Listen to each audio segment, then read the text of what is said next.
My name is Isabella, and I am 28 years old.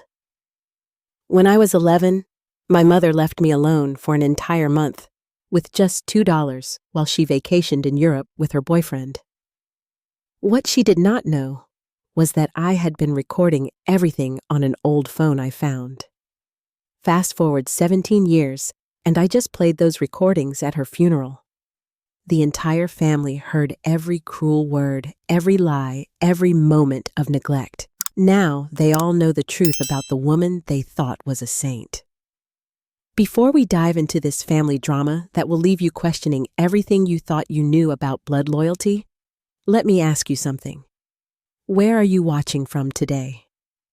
If this story about family betrayal and ultimate justice resonates with you, please hit that like button and subscribe for more real-life revenge stories that prove karma always comes full circle. Trust me, you will want to see how this twisted tale of abandonment turned into the most satisfying moment of vindication I have ever experienced. The day my mother, Patricia, left for Europe was July 15th, 2006. I remember it perfectly because it was the day my entire world crumbled. She stood in our kitchen wearing a bright yellow sundress, her suitcase packed with clothes worth more than our monthly grocery budget. Her boyfriend, Marcus, waited in his BMW outside engine running like he was in a hurry to escape our modest suburban home. Patricia handed me a crumpled $2 bill and smiled like she was giving me a treasure. She told me it would be enough for the month because there was food in the pantry. What she failed to mention was that the pantry contained 3 cans of soup, a box of stale crackers, and half a jar of peanut butter.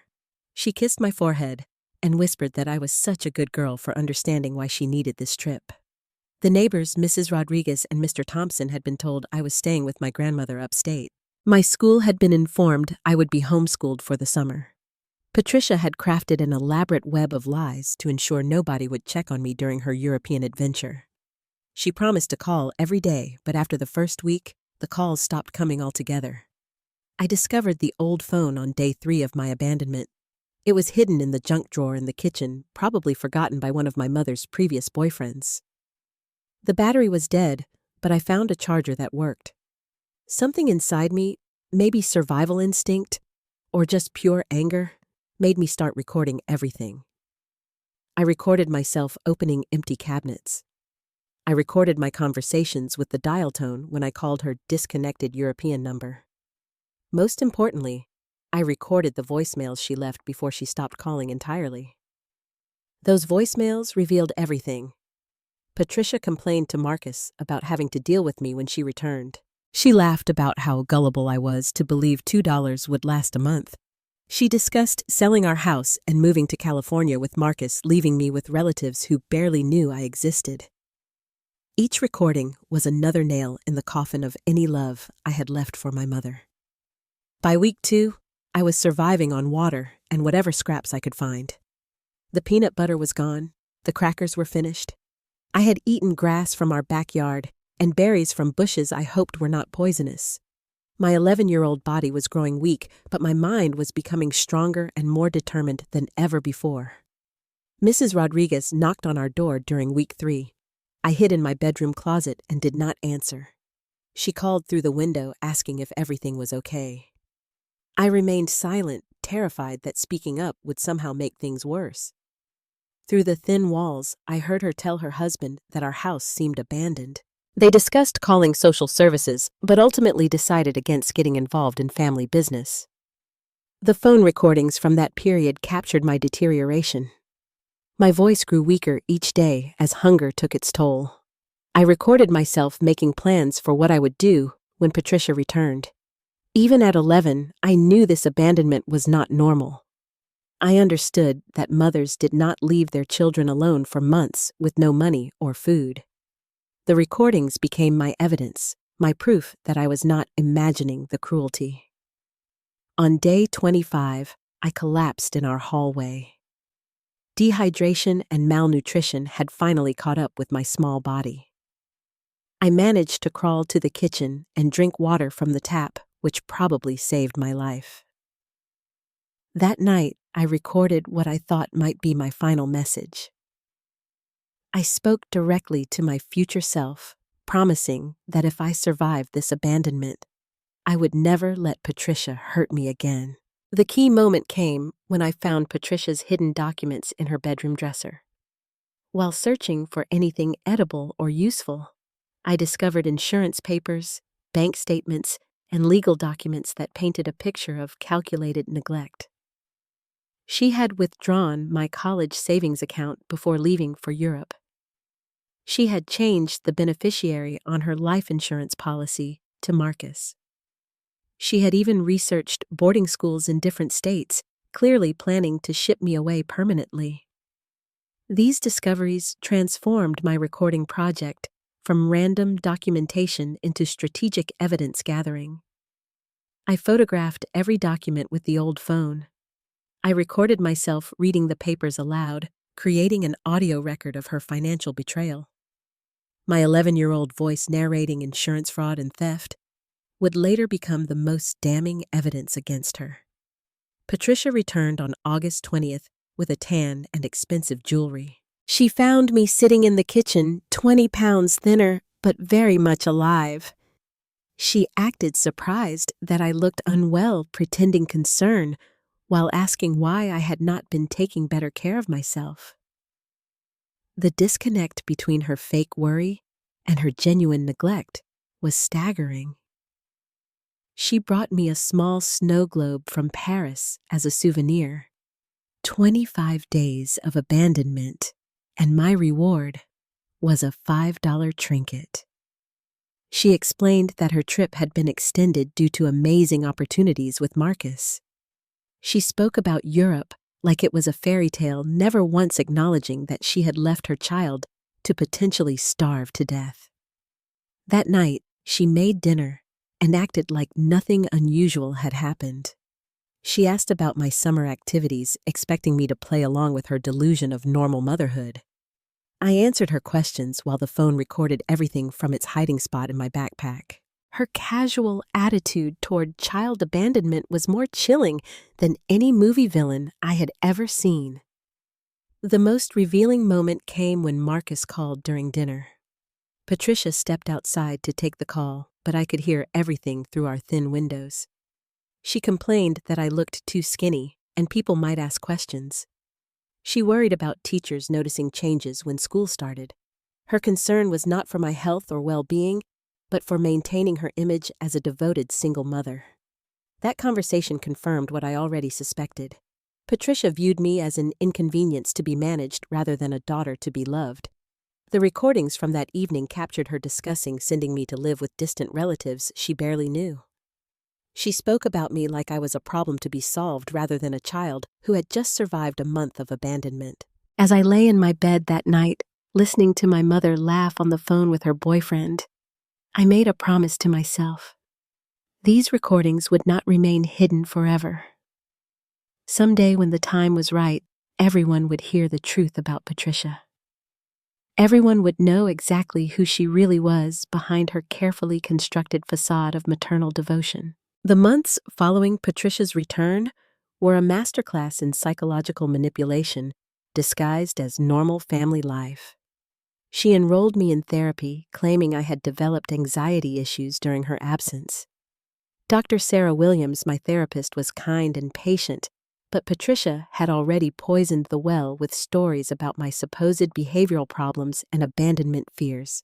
During our sessions, I wanted desperately to tell Dr. Williams the truth, but Patricia always found ways to be present. She would sit in the waiting room within earshot or request private conversations with my therapist before each appointment. She painted herself as a concerned single mother dealing with a troubled child who had difficulty adjusting to her brief business trip to Europe. The recordings continued throughout this period. Patricia never suspected that her 11-year-old daughter was documenting her every lie. She spoke freely on phone calls, with Marcus friends and family members creating an extensive audio library of her manipulation tactics. She told different stories to different people, never keeping her lies straight, because she assumed I was too young to understand or remember the contradictions. School became my refuge and my cover. Teachers praised my academic improvement and maturity, having no idea that surviving abandonment had accelerated my emotional development by several years. I threw myself into my studies with laser focus, understanding instinctively that education would be my path to independence and eventual revenge. Mrs. Henderson, my sixth-grade teacher, noticed changes in my behavior but interpreted them positively. She commented to Patricia during parent conferences that I had become remarkably self-sufficient and responsible. Patricia accepted these compliments graciously, never revealing that my independence came from learning to survive alone while she vacationed in Europe. The recording equipment became more sophisticated as I grew older. I saved every penny from odd jobs and birthday money to upgrade my documentation system. By middle school, I had multiple devices strategically placed throughout our house. Patricia's phone conversations, her fights with Marcus, her complaints about me to friends, everything was captured and carefully cataloged. High school brought new opportunities for evidence gathering. Patricia began drinking more heavily, which made her careless about what she said and where she said it. She would call her sister Margaret and complain about the burden of single motherhood, conveniently forgetting to mention that she had abandoned me for a month when I was 11. These conversations were particularly valuable because Margaret was a respected member of our extended family. The financial abuse escalated during my teenage years. Patricia spent my child support payments on vacations with Marcus. She used my Social Security number to open credit cards, destroying my credit before I even turned 18. She sold family heirlooms that belonged to my deceased father, claiming she needed money for household expenses while secretly funding her lifestyle upgrades. Each financial crime was meticulously documented. I learned to access bank statements and credit reports, photographing evidence of fraud and identity theft. My bedroom became a command center filled with organized files, recordings, and documentation that would make any prosecutor proud. I was building an airtight case against my own mother. Patricia's relationship with Marcus provided endless material for my evidence collection. Their fights were explosive and revealing, often centered around Marcus's reluctance to fully commit to someone with a child. Patricia would promise him that I would be gone soon, either through boarding school, early college, or placement with relatives. These promises were always recorded and filed away for future use. The summer before my senior year, Patricia announced that Marcus had proposed. She was ecstatic about finally achieving her goal of remarriage, but the engagement came with conditions. Marcus wanted me out of the house before the wedding. Patricia agreed immediately, never bothering to discuss these plans with me directly. That conversation was recorded from 3 different angles. Patricia and Marcus sat in our kitchen planning my removal like they were discussing pest control. They debated whether military school or early college admission would be more effective at getting me out of their lives permanently. The callousness of their discussion was breathtaking, even by Patricia's standards. I began reaching out to extended family members during this period, not to seek help, but to gather intelligence about Patricia's reputation within our family circle. Aunt Margaret spoke glowingly about Patricia's dedication to single motherhood. Uncle Robert praised her strength and resilience.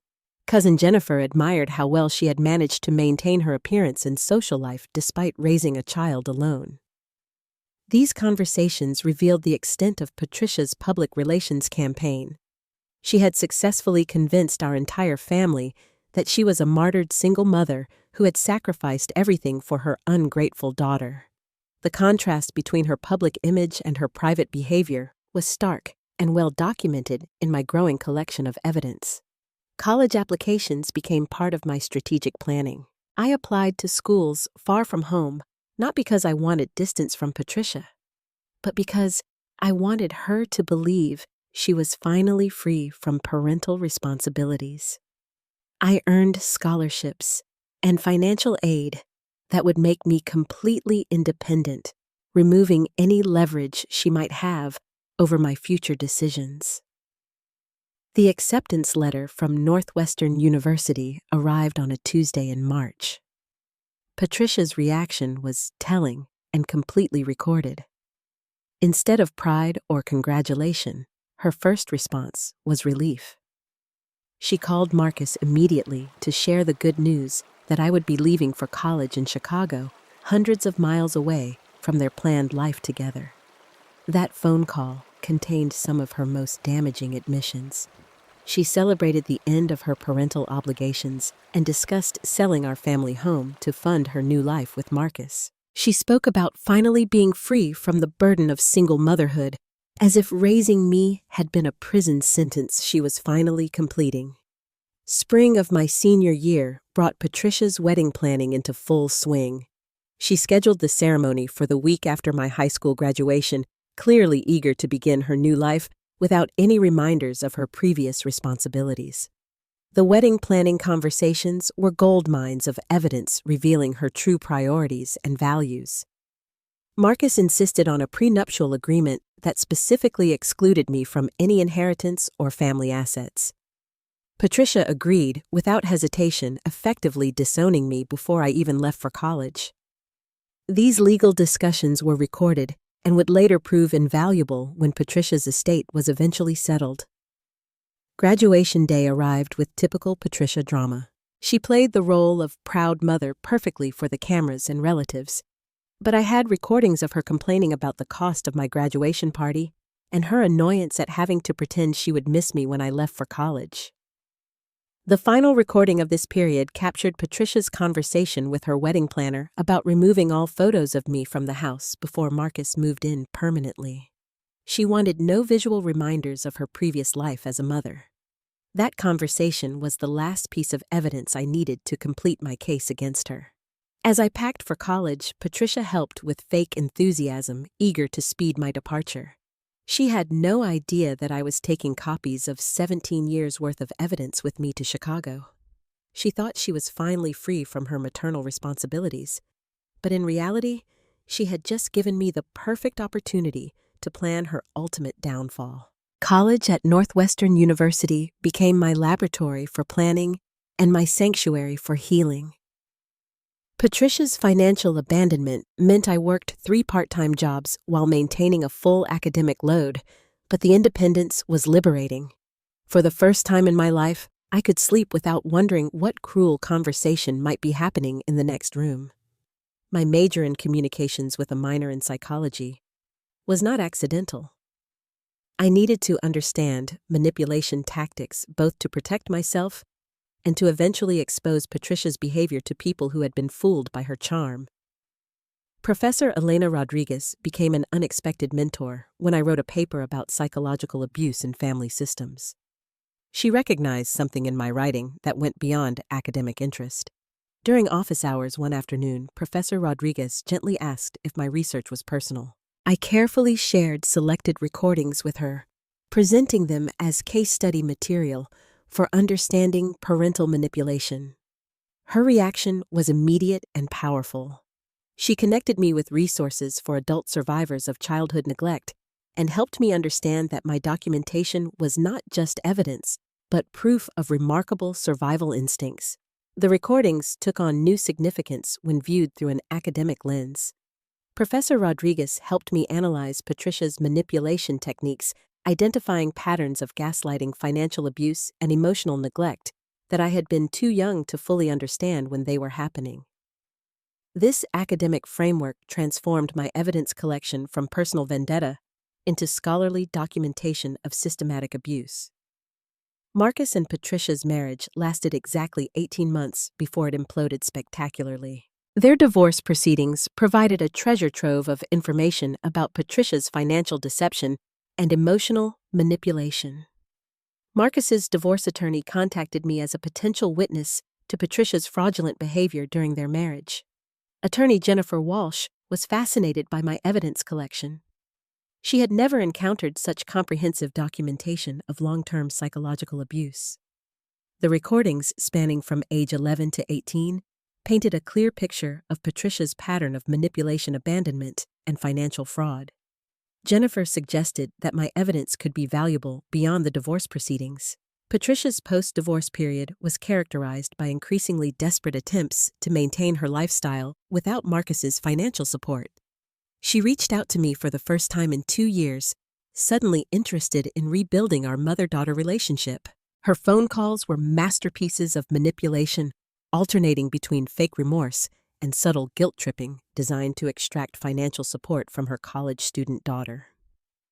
These reconnection attempts were, of course, recorded and added to my growing archive. Patricia's sudden interest in my well-being coincided perfectly with her financial difficulties following the divorce. She spoke about wanting to make up for lost time and suggested that a good daughter would help her mother during difficult periods. The transparent nature of her manipulation was almost insulting. My junior year brought an unexpected ally in the form of Dr. Michael Santos, a psychology professor specializing in family trauma and adult survivor recovery. I had enrolled in his advanced seminar on childhood psychological abuse, and my final project proposal caught his attention. I wanted to analyze long-term documentation of psychological manipulation in family systems using my own recordings as primary source material. Dr. Santos was initially concerned about the ethical implications of using personal trauma for academic research, but when he reviewed my evidence collection, his perspective shifted dramatically. The recordings represented one of the most comprehensive real-time documentations of child psychological abuse he had ever encountered. He encouraged me to consider publishing my research after graduation. The academic validation was powerful, but the personal healing was even more important. Working with Dr. Santos helped me understand that my compulsive evidence gathering had been a survival mechanism that probably saved my psychological health. By documenting Patricia's behavior, I had maintained my grip on reality despite years of gaslighting and manipulation.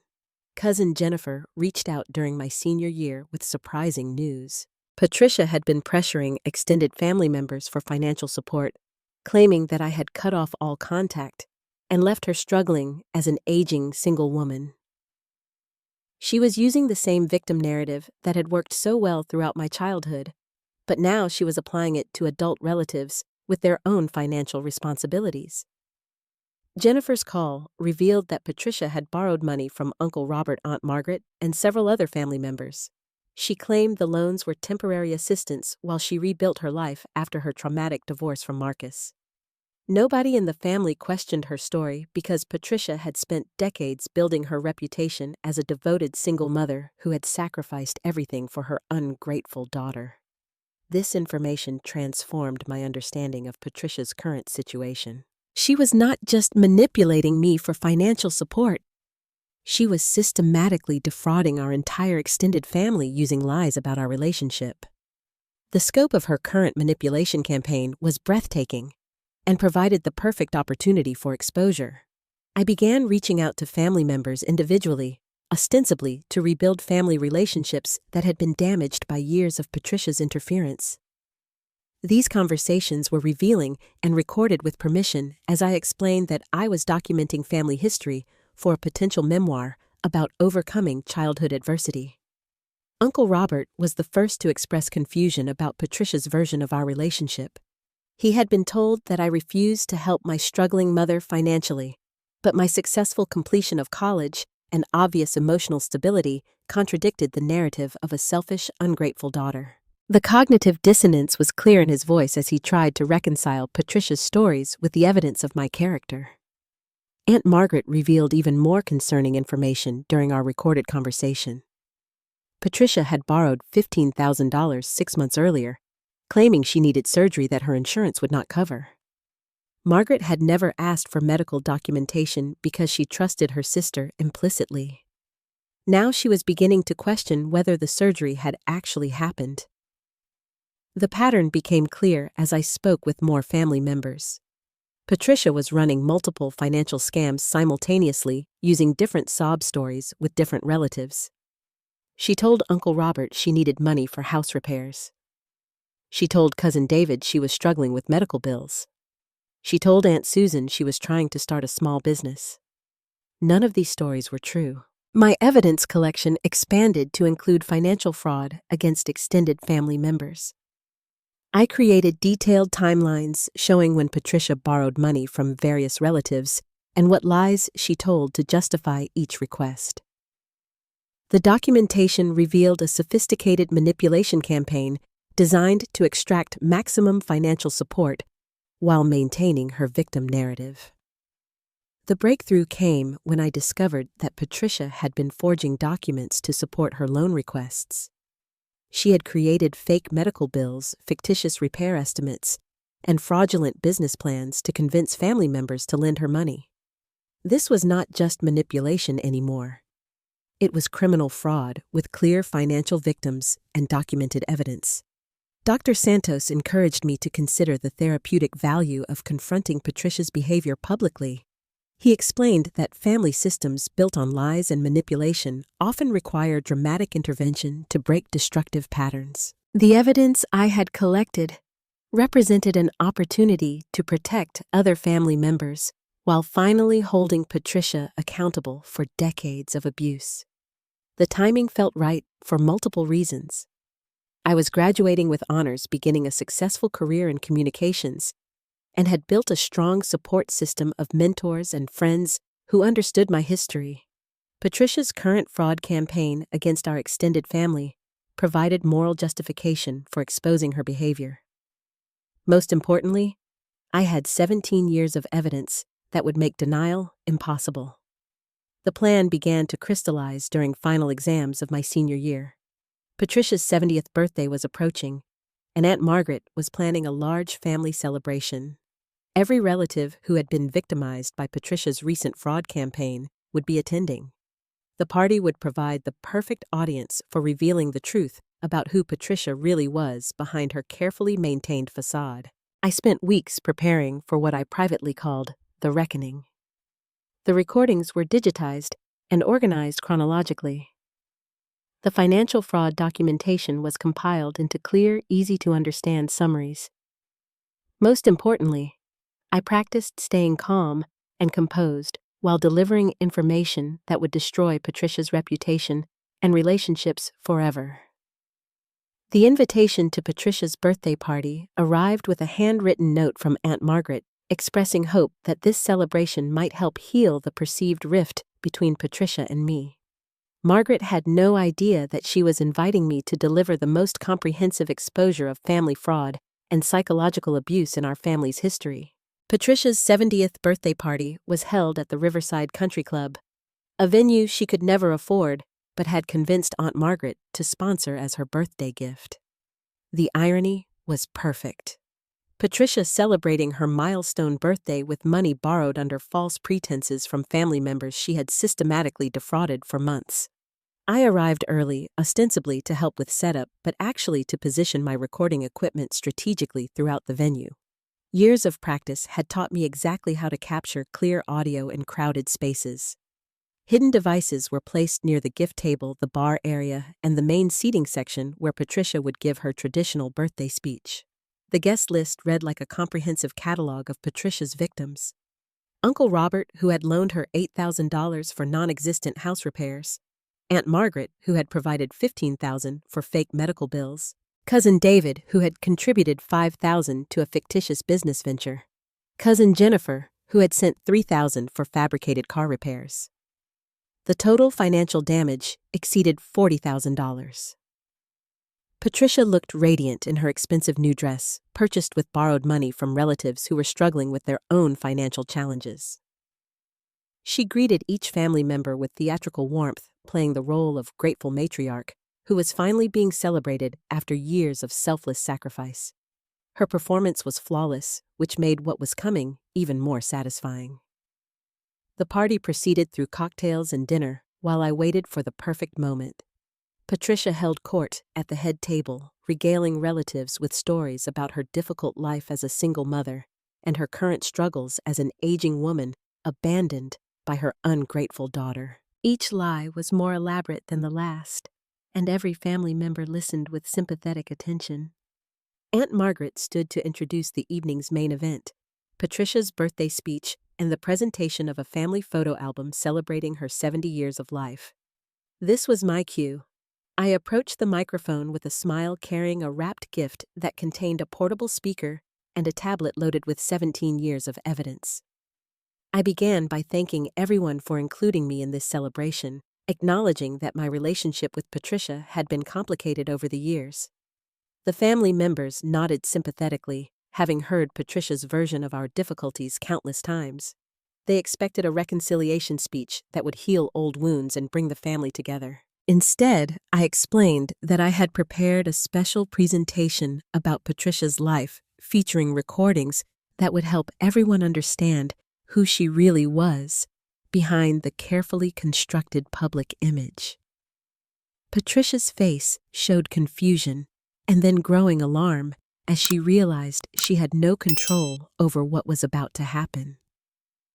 The first recording was from the night she returned from Europe in 2006. Her voice filled the country club dining room clear and unmistakable as she complained to Marcus about my appearance after a month of abandonment. The room fell silent as family members heard Patricia discussing her 11-year-old daughter like an inconvenience that had interfered with her vacation plans.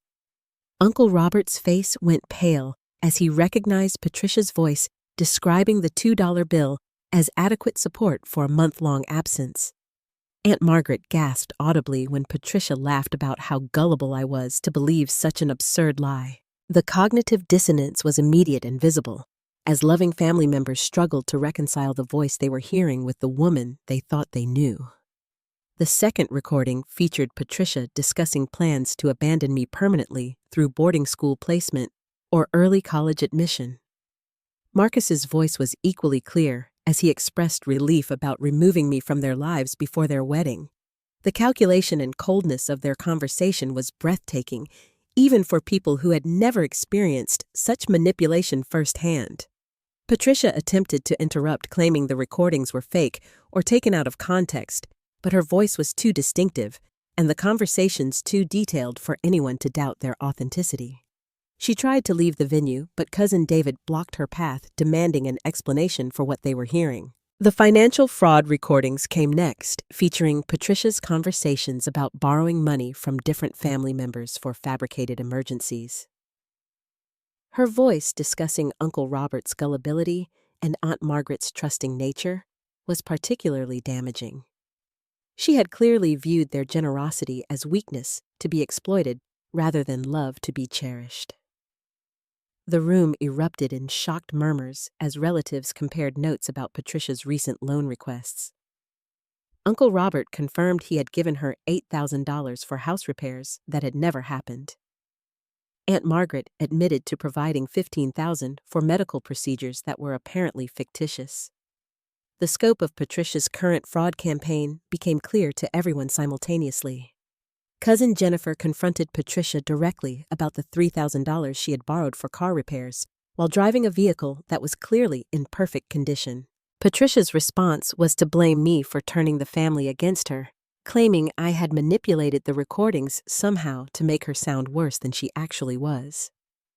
The denial strategy collapsed when I played recordings from the previous month featuring Patricia's conversations with her friend Linda about how easy it was to extract money from family members using sob stories. She had literally laughed about Uncle Robert's immediate willingness to help with fake house repairs and bragged about Aunt Margaret's failure to request medical documentation for the fictitious surgery. Dr. Santos had prepared me for this moment when Patricia's psychological defenses would crumble under the weight of undeniable evidence. She cycled through denial, anger, bargaining, and depression in real time, as 17 years of carefully maintained lies disintegrated in front of our entire extended family. The final recording was Patricia's conversation with Marcus about selling family heirlooms that belonged to my deceased father to fund their European vacation. She had described these irreplaceable items as worthless junk that nobody would miss, demonstrating complete disrespect for my father's memory and my inheritance rights. Aunt Margaret broke the stunned silence by demanding immediate repayment of her $15,000 loan, stating that she needed the money for her husband's actual medical expenses. Uncle Robert followed suit, explaining that his $8,000 had been intended for his granddaughter's college fund. The financial victims were no longer sympathetic supporters, but angry creditors demanding justice.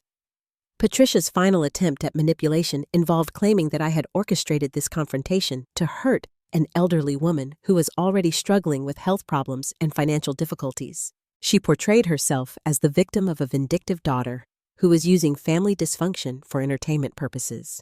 The manipulation attempt failed completely because everyone had just heard Patricia's own voice demonstrating decades of calculated abuse and recent financial fraud. There was no ambiguity about who was the victim and who was the perpetrator. The evidence spoke for itself, with Patricia's unmistakable voice providing testimony against her own character.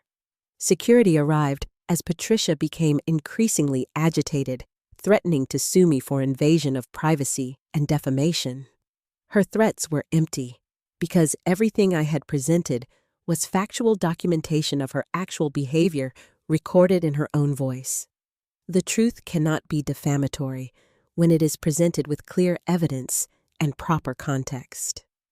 The party ended with family members demanding detailed accountings of Patricia's debt to each of them and discussions about potential legal action for fraud. Patricia left the country club alone, her 70 years of life having been revealed as a masterpiece of manipulation, abandonment, and exploitation of family loyalty. The 48 hours following Patricia's birthday party were a whirlwind of family meetings, legal consultations, and financial reckonings that completely destroyed her carefully constructed world.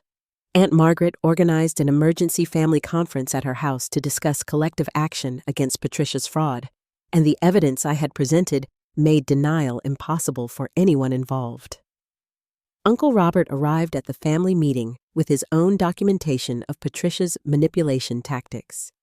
He had kept copies of her written requests for money, including the fabricated contractor estimates for house repairs that had never been needed. His methodical nature, which Patricia had mocked in the recordings, proved invaluable for building a comprehensive case against her financial fraud. Cousin David brought bank records showing that Patricia had deposited his $5,000 business investment into her personal account, rather than the fictitious company she had described. His background in accounting allowed him to trace the money through various transactions, revealing that she had spent his contribution on luxury items and vacation expenses rather than business development. Aunt Margaret contacted her attorney immediately after reviewing the evidence, seeking advice about recovering the $15,000 she had loaned for fake medical expenses. The attorney explained that Patricia's use of fraudulent documentation to obtain money constituted criminal fraud, not just civil debt collection. The family was dealing with felony-level financial crimes, not simple misunderstandings. Patricia's response to the exposure was predictably manipulative, but completely ineffective, given the overwhelming evidence against her. She called various family members individually, attempting to convince them that I had somehow altered the recordings or manipulated the financial documents. Her desperation was obvious, but her decades of credibility had been destroyed in a single evening. The recording devices captured several of these post-party phone calls, adding contemporary evidence to the historical documentation. Patricia's attempts to gaslight family members who had just heard her own voice admitting to fraud demonstrated the depth of her psychological manipulation tactics. She seemed genuinely unable to understand why clear audio evidence was more convincing than her contradictory explanations. Cousin Jennifer contacted the bank that had issued Patricia's recent credit cards to report suspected identity theft and fraud. The investigation revealed that Patricia had used false information about her income and assets to obtain credit that she could never realistically repay. Her financial house of cards was collapsing from multiple directions simultaneously. The legal consequences began materializing within a week of the birthday party confrontation. Uncle Robert filed a formal complaint with the district attorney's office about Patricia's use of fraudulent contractor estimates to obtain money under false pretenses. Aunt Margaret provided her attorney with copies of the fake medical bills that Patricia had used to justify her $15,000 loan request. Patricia's landlord received calls from multiple family members warning about her history of financial fraud and manipulation. The rental property she had been living in was actually owned by a distant cousin who had been providing below-market housing as family assistance. That arrangement ended immediately when the cousin learned about Patricia's systematic exploitation of family generosity. The social consequences were equally devastating for Patricia's carefully maintained reputation. Church members, neighbors, and longtime friends learned about the birthday party revelations through family members who could no longer keep Patricia's secrets. Her image as a devoted single mother who had sacrificed everything for an ungrateful daughter was replaced by the truth about abandonment, fraud, and manipulation. Dr. Linda Morrison, Patricia's longtime friend and occasional loan victim, provided additional evidence of Patricia's manipulation tactics dating back several years. She had documentation of multiple financial requests that Patricia had made using false emergencies and fabricated crises. The pattern of fraud extended far beyond family members to include friends and acquaintances. The financial audit revealed the true scope of Patricia's fraudulent activities. Over the previous 3 years, she had extracted more than $60,000 from family members, friends, and acquaintances using various false pretenses. The money had been spent on vacations, luxury items, and lifestyle expenses that she could never afford on her limited, legitimate income. Patricia's attempt to declare bankruptcy was complicated by the fraud investigation and the clear evidence that her debts had been incurred through criminal activity rather than legitimate financial hardship. Bankruptcy protection does not extend to debts created through fraud, which meant she remained personally liable for repaying every dollar she had stolen from family members.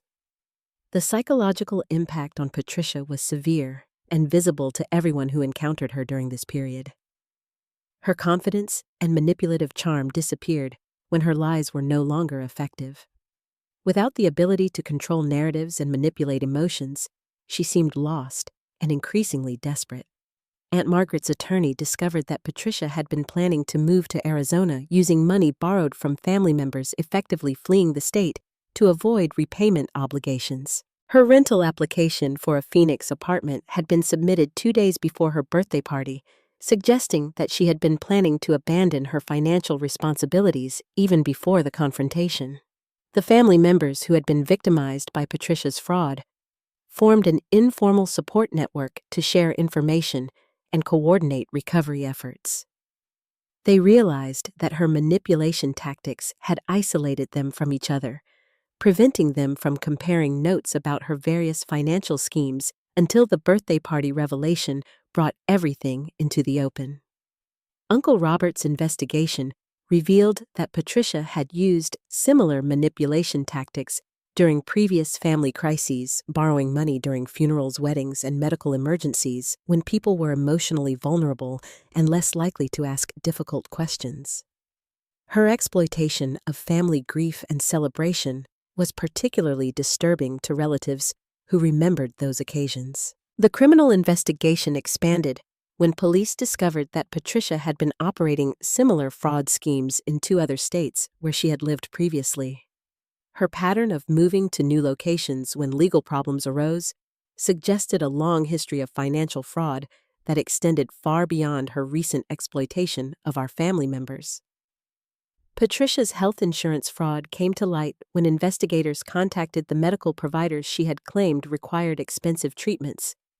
None of the procedures she had described to family members had ever been scheduled or performed. She had literally invented medical emergencies to exploit family sympathy and extract money from relatives. The eviction notice arrived 30 days after her birthday party when Patricia's landlord cousin decided that housing a known fraud perpetrator was too risky for his property investment. Patricia's desperate attempts to convince him that she was the victim of a vindictive daughter fell on deaf ears because he had heard the recordings himself. By the end of the month, Patricia had lost her housing, her family relationships, her social connections, and her freedom as criminal charges were filed in multiple jurisdictions. The woman who had spent decades manipulating others through lies and emotional manipulation was finally facing consequences for her actions. The irony was perfect and undeniable. Patricia had thrown herself a 70th birthday party using money stolen from family members, only to have that celebration become the venue for exposing 70 years of manipulation, fraud, and abuse. Her attempt to be honored for her life achievements had instead revealed the true nature of those achievements. 6 months after Patricia's birthday party, the legal proceedings reached their conclusion with a plea agreement that satisfied both the district attorney and the family members she had defrauded. Patricia pleaded guilty to multiple counts of fraud and identity theft, receiving a suspended sentence conditional on full restitution to her victims and mandatory psychological counseling for her manipulative behavior patterns. The restitution process was particularly satisfying because it required Patricia to liquidate every asset she owned, including jewelry purchased with stolen money, furniture acquired through fraudulent loans, and even the expensive clothing she had worn to manipulate family members at various gatherings. Watching her material possessions disappear piece by piece was a tangible demonstration of justice finally being served. Uncle Robert received full repayment of his $8,000 plus interest calculated from the date of the original fraud. Aunt Margaret recovered her $15,000 along with compensation for the emotional distress caused by Patricia's exploitation of her generous nature. Every family member who had been victimized received complete financial restitution, transforming them from victims back into empowered family members.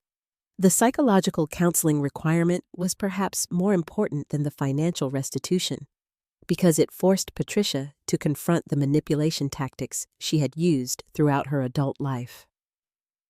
Dr. Rebecca Chen, the court-appointed therapist, specialized in personality disorders and had extensive experience with individuals who exhibited narcissistic and antisocial behavior patterns. Patricia's progress in therapy was minimal and often counterproductive as she continued attempting to manipulate her therapist with the same tactics that had worked on family members for decades. Dr. Chen documented these manipulation attempts as evidence that Patricia's fraudulent behavior was deeply ingrained rather than situational, supporting the need for continued supervision and monitoring. The family dynamics transformed completely following Patricia's exposure and legal consequences. Relatives who had been isolated from each other by Patricia's manipulation tactics began rebuilding relationships based on honesty and mutual respect.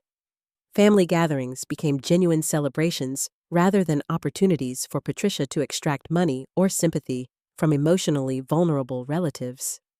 Aunt Margaret emerged as a natural family leader, organizing regular gatherings that excluded Patricia but included everyone who had been affected by her manipulation. These events focused on healing sharing experiences and preventing future exploitation by recognizing manipulation tactics before they could be effective against family members. Uncle Robert used his experience with Patricia's fraud to develop educational materials about financial exploitation of elderly family members. His presentation at local senior centers helped dozens of other families recognize and prevent similar manipulation schemes. His transformation from victim to advocate demonstrated the positive outcomes that could emerge from confronting family dysfunction. My relationship with extended family members deepened significantly as they realized that my supposed ingratitude and selfishness had been fabricated by Patricia to maintain her victim narrative. Cousins who had been distant for years reached out to rebuild connections that had been damaged by Patricia's lies about my character and behavior. The academic component of my experience reached completion when Dr. Santos helped me publish a research paper about long-term documentation of psychological abuse in family systems. The paper, which used my recordings as primary source material, became required reading in several graduate psychology programs and helped other abuse survivors understand the value of evidence documentation. Northwestern University invited me to speak at their annual conference about overcoming childhood trauma through education and empowerment. My presentation about transforming evidence collection into academic research inspired other students who had experienced family dysfunction to pursue healing through scholarly achievement rather than revenge or self-destruction. The speaking engagements expanded beyond academic settings to include support groups, legal advocacy organizations, and family therapy conferences. Sharing my experience helped hundreds of other people recognize manipulation tactics, document abuse patterns, and develop strategies for confronting family dysfunction in productive ways. Patricia's isolation became complete as her former friends and neighbors learned the truth about her character through court proceedings and family member testimonies. The community support network she had cultivated through lies and manipulation disappeared when people realized they had been deceived about her true nature and circumstances. The financial consequences continued affecting Patricia long after the criminal proceedings ended. Her credit rating was destroyed by bankruptcy and fraud convictions, making it impossible for her to secure housing, employment, or financial services without extensive documentation and supervision. The consequences of her choices would follow her for the rest of her life.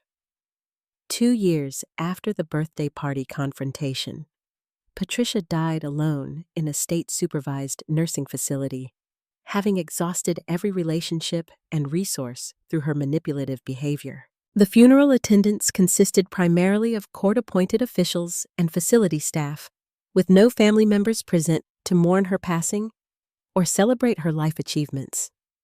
The recordings I played at Patricia's funeral were not vindictive, but educational, helping attending staff members understand the psychological patterns that had led to her isolation and institutional placement.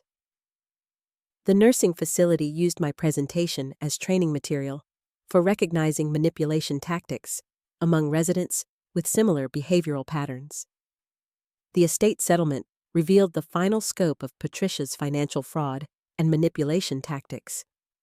She had died with negative net worth, having spent every dollar she owned or borrowed on maintaining her lifestyle rather than building legitimate assets or relationships. Her legacy was debt documentation and destroyed relationships. My inheritance from Patricia's estate consisted of a single item she had been unable to sell, liquidate, or fraudulently transfer: a family photo album containing pictures of my father and early childhood memories from before her manipulation tactics had fully developed. The irony was profound. The only valuable thing Patricia left behind was evidence of a time when she had been capable of genuine love. The healing process took several additional years, supported by therapy, family relationships, and academic achievements that proved my worth was not determined by Patricia's treatment of me during childhood. Building a chosen family of mentors, friends, and extended relatives who valued honesty and mutual support became the foundation for a successful adult life. Today, I work as a family counselor, specializing in manipulation recovery and financial abuse prevention. My office contains a framed copy of that $2 bill Patricia gave me before abandoning me for a month, serving as a reminder that survival and success are possible even after the most devastating betrayals by people who are supposed to provide unconditional love. The recordings that began as survival documentation became tools for helping other families recognize and address manipulation patterns before they could cause generational damage. Patricia's cruelty ultimately contributed to healing and prevention efforts that have helped hundreds of families avoid similar exploitation and abuse. Looking back 17 years after that first recording, I realize that Patricia's abandonment taught me the most valuable lesson possible about human nature and family loyalty. True family is not determined by blood relationships, but by consistent actions, genuine care, and mutual respect between people who choose to support each other through life's challenges. Has your family ever experienced betrayal that completely changed your understanding of who people really are? Have you ever had to choose between maintaining family peace and standing up for what is right? I would love to hear about your experiences with family karma and justice in the comments below. If this story resonated with your own experiences with family manipulation or financial abuse, please share it with someone who might need to hear that survival and justice are possible.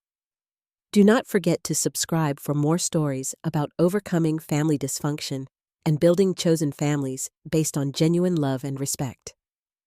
Thank you for listening to my journey from abandoned child to empowered adult. And remember that sometimes the most painful family lessons teach us the most valuable truths about loyalty, justice, and the difference between blood relatives and real family.